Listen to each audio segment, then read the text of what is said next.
Bali, bumili na ako ng ano nila, ng container nila. Ito guys, so ayan sila.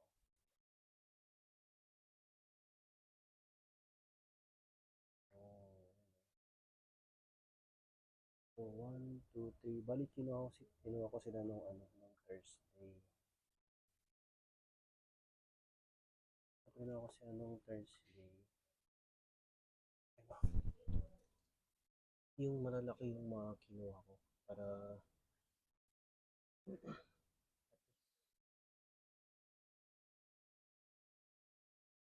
at least ano, hindi na sila kailangan palakihin, patatabain mo na lang sila. Ano daw, malaki yung ano, ipit nila, pero yung katawan medyo maliit.